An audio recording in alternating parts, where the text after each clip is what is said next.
Ги пречекаа со музика, а со помош на фолклорна низа, групата туристи од Швајцарија го учеа македонското оро. Вака беше во дворот на Костадинов во подбеласичкото Габрово, каде континуирано доаѓаат гости од европски држави и уживаат во убавините на оваа село. It's a very nice region here.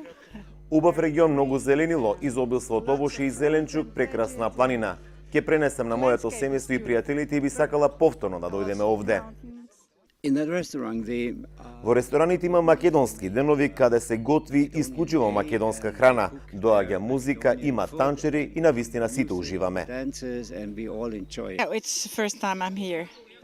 Прв пат сум овде и навистина сум позитивно изненадена од природата. Времето е променливо како и во Англија, но едноставно е прекрасно.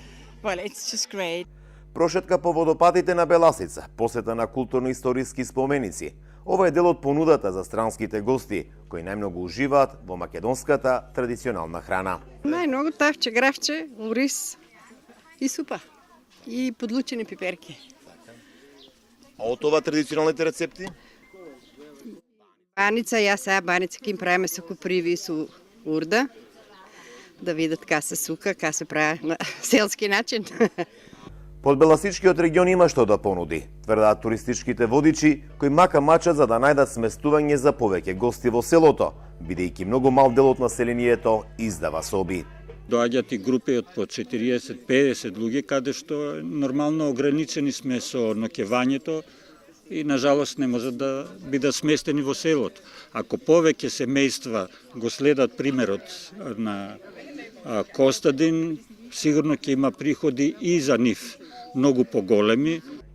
Костадинов веќе 10 години ги отвори вратите од својот дом во Габрово. Го ангажира целото семејство за да бидат во функција на туристите и тврди дека има приходи. Сега во последните години се вложува во развојот на туризмот, се уредуваат водопадите. Треба уште внимание да се посвети во однос на тоа инфраструктурата, хигиената, местното население, сами да допренесеме да биде поубаво за гостите кога доаѓаат. Ако се инвестира, добро ако се инвестира, сметам дека има потенцијал и може да се живее од туризмот. Меѓутоа треба инвестиција, треба многу внимание, труд, енергија да се посвети до тоа.